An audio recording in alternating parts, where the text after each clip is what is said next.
Hi, welcome to Everbox Guitar Tuition. So today I'm going to be doing the first of my 35th anniversaries of a series of Shrapnel Shred albums. Now unfortunately with these I can't find the release date, so I can't release these videos on the day that the album came out. There isn't that intel on Wikipedia or the internet apart from one of the releases. So January and February are fairly quiet months for releases to celebrate for either 50th or 45th anniversary and so forth. So I thought I would just pick a day and do this one. So today I'm in Speed Metal Symphony by Cacophony. So this is the so it's back to front. This is the album that brought the name of Marty Friedman to the wider world and introduced Jason Becker to the world. Marty Friedman had played in Hawaii prior to this. So this is coming on the back of the year before the Racer X Street Lethal album and the Tony McAlpine Edge of Insanity. In 1987, Shrapnel put out the debut album by Marty Friedman. There's the Cacophony Speed Metal Symphony, there's Vinnie Moore Mind's Eye, and various other stuff. So what kind of makes this album stand out? Well, on the one point, the shredding's incredible. Both the guitarists are in sync with each other. And they harmonise and do really complex lines, both harmonised sweep picking, fast alternate picking, weird atonal lines and odd harmonies. It's quite avant-garde. So that's the first port of call. The other flip side of that lets it down is the production is probably the most poorly produced Shrapnel album. Obviously I've talked before, if you go on my Shrapnel top 10 albums, about the deficiencies in Shrapnel production. With this, it's quite hard to hear the lead guitar sometimes, and that's not because of the volume of it, it's because the frequency band that it's in is interfering or is in the frequency band of other instruments. So sometimes there's not always the lead guitar doesn't stand out the way it should because the mix is so bad. If you go online on a site called Shreddy Kruger, he's re-EQ'd the album. I shouldn't say remixed, he's remastered and re-EQ'd it quite heavily. It sounds a lot better and you'll pick stuff out, so go on that. I'll also talk about their other album, Go Off Today. So this album opens with Savage, a typical Shrapnel sound, aggressive vocals by Peter Marino. It's got the sort of trademarks of the album, some time changes, heavy sort of Phrygian type riffing and, ripping solo. It's a good opener. It's not great, but it's good. Track 2, Where My Fortune Lies. This is a poor track. It's probably the worst or second worst on the album. It's a little shorter, 4 minutes 33. Savage, I sort of said it's 5:49.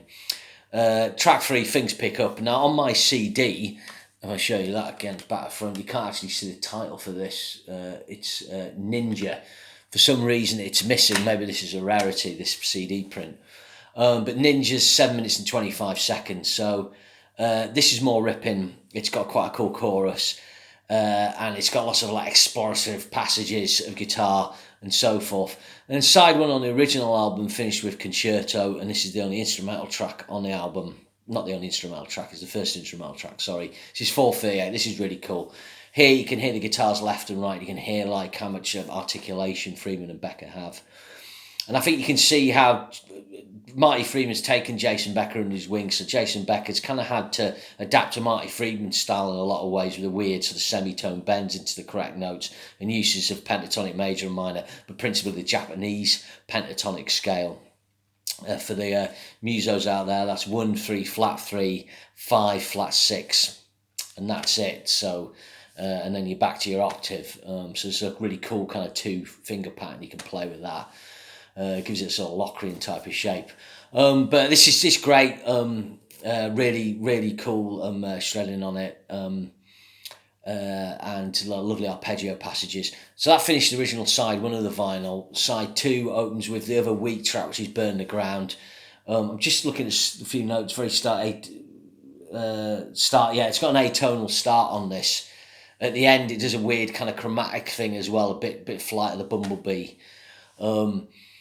But it's not as the tracks on this album aren't very melodic. When you get a chorus hook, you do appreciate it more, and that brings us to the next track, which I think is the best on the album, which is Desert Island. So this is the most catchy song with a catchy chorus.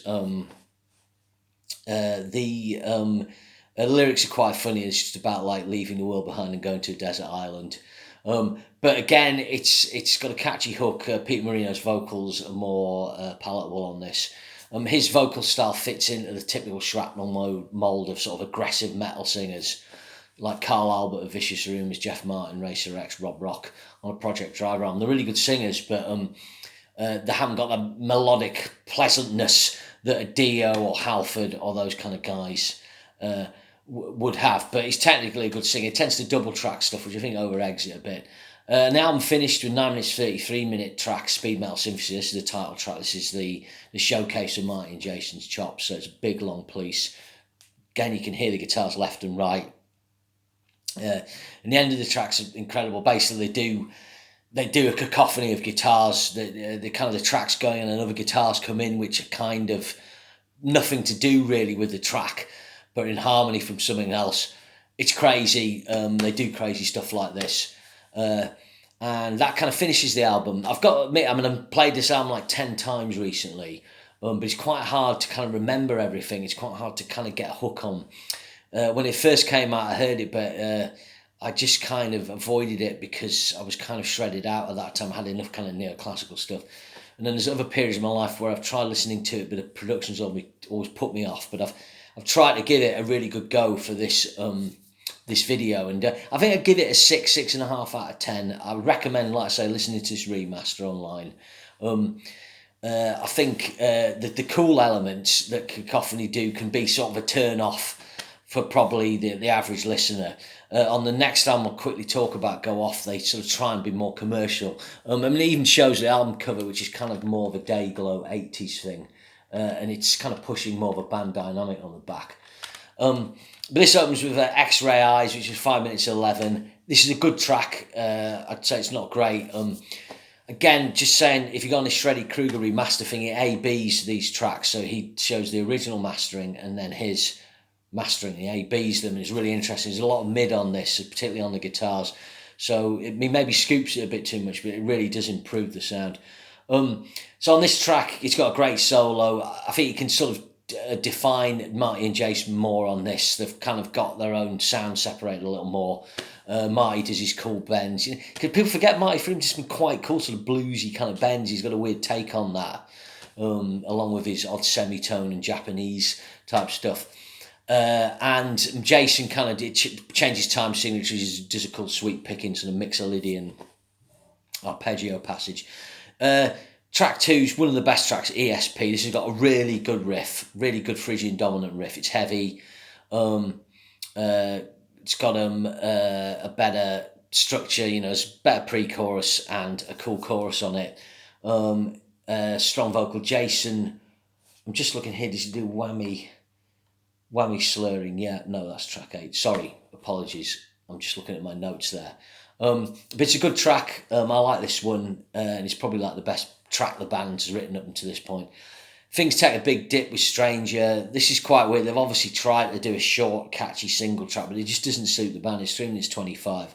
But it's got a really kind of singy out chorus. Stranger in your dreams. It just doesn't suit them. It does a crazy, again, they do a crazy atonal bit at the end that delays off. Because they're mad that way. But it doesn't work. Then side 1 of the original vinyl finished with Go Off. This is instrumental. It's 3 minutes 47. It's really cool. Begins with this crazy atonal harmony where they're kind of playing in time together, but it's in a random time. It's in what I call free time. And then they just do like a bizarre sweep pick and then it goes into the track, which is cool. Marty does a solo. Then it breaks down and Marty does this cool Japanese pentatonic run all the way up the fretboard. Then it kind of goes to keyboard pads and Jason does this melodic bit where he plays with the back of the bar. I would say at this point, the thing with Jason Becker is we didn't get to hear him mature because of what happened with his health condition, with his ALS. So he does things on these solos that are cool, but sometimes he can sort of over-egg it, like he'll play with the back of the bar and he really goes for it. That's quite interesting. He really does use the bar a lot, but I like it. It's interesting how this track totally flips. It's almost like they put 2 bits of music together. Side 2 opens with Black Cat. Again, this is an attempt to write a kind of catchy track. It's a lot more successful than Stranger. It's got a cool guitar hook on the chorus. 7 minutes 46, so it's not a single length. Just looking at the notes, a great tread on it. Yeah, it goes into a kind of Randy Rhoads style ending, so again, the breakdown into a completely different section of music. I think that's the apparent thing with Cacophony. Instead of going, let's write maybe let's write a clean section for the end of this. Why don't we just put that on the end of this track, so to speak? Marty does some cool clean, well, I think it's Marty, does some cool clean lead over it. And that's the other thing with both guitar players. They're not afraid to do kind of sections of clean lead guitar. And no one else was really doing that in the Shrapnel Shred era. Everyone played distorted. Some people, like Malmsteen, sometimes backed off to semi-distortion. But he didn't play clean unless he was playing on nylon string. Track, Sword of the Warriors, track 6. Yeah, this is daft. It's got a stupid chanty chorus, but I quite like it. Great solo in the middle. They do use a chromatic diminished 7 lick in this, so they play a diminished 7 arpeggio. Obviously, guitarists know what I mean. 3-string job, and then they put a little chromaticism on the top. Uli John, I think they got this off Uli John Roth, unless he's nicked it off them. But I think Uli had done this probably before that. So Marty Friedman's been a Uli John Roth fan. And then track 7, Floating World. Again, this is probably one of the best tracks along with ESP. It's again got a cool Uli John Roth style melodic intro. It's a real attempt to write a cool sort of ballady melodic track. I really like it. And then track 8 is Images, is another instrumental. Again, this is cool. Does this start with like a kind of Japanesey sort of harp type thing? Or at the end? I can't remember. Apologies. Jason does some whammy slurring on this. Yeah, I've put here cool Japanese style intro. It reminds me actually later on Michael Romeo of Symphony X, the Twilight and Olympus album.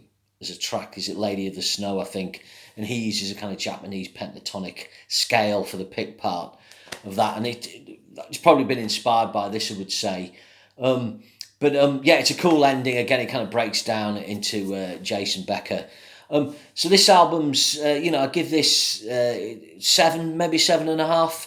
So it's a better album. It benefits from trying to write more catchy songs. The production's better, even though there's still issues with the mix. The vocals are better. But obviously the band disbanded because I guess they realised they weren't going to get any more popular, and Marty and Jason were probably getting offers. It's weird, I mean, probably 1989 after this, and after Jason Becker's done Perpetual Burn in 88, I imagine that's when the offer from Daily Roth came in and the offer from Megadeth. And at that point, you would say, oh, Jason Becker's got the better gig. Megadeth, coming off the So Far So Good So What album, I don't think they've yet had a gold record. But in actual fact, Marty Friedman will join Megadeth and he'll do Rust in Peace. That will eventually go platinum. Countdown to Extinction with double platinum. Euthanasia with platinum. In actual fact, Marty Friedman will sell 10 million records with Megadeth. And in the 90s, I would argue he'd be the most heard guitar player. Him and Dimebag with both 10 million sales each. Well, not the most heard guitar player, but most heard shredders. And then Zakk Wylde just behind him. Whereas Jason Becker, Daily Roth, things changed from 89. By the time Jason's album came out with Daily Roth, his medical condition aside, the musical landscape had changed, and there's not really much of him on that. He gets to show some chops on some stuff. I'm not sure how much he was affected in recording. You hear different things, but there's quite a lot of co-writers on that album, and he kind of tends to do the rocky stuff like A Little Late Enough and Showtime and so on, and Dropping the Bucket, which is really cool. But it feels like even if he had his full faculties, which he may have done early on, it feels like he would have been nullified by the commerciality of the music and what they were trying to do with the album or not do. Whereas I think Marty Friedman, all he had to do was kind of maybe lose some of his excessive tendencies and craft his solos into a more concise thing. But he gets lots of lead breaks in Megadeth. But Marty Friedman was able to take off in a really big way. Sadly for Jason Becker, we don't know what what he would have gone on to accomplish. I like to think, after Daily Roth, if he left that, then he could have done an album on a band project and brought in his amazing chops, but with a new maturity. And you'd hear, or some of the cool compositional stuff you hear him do now that obviously he's composing with his eye movement and people interpreting on the computer. That would have been some, film scoring type stuff. I don't know. Who knows? But on Cacophony, those guys are having a lot of fun, basically pushing the limits of guitar. It's not always successful, but it's uncompromising, and they've done exactly what they want to do, bar a couple of things, I think. So, but check it out. Cheers, thanks. Remember to share, subscribe if you're interested in this, and if you're interested in other shrapnel stuff, I've got a shrapnel top 10 on my YouTube channel. If you just scroll down. Cheers, thanks very much.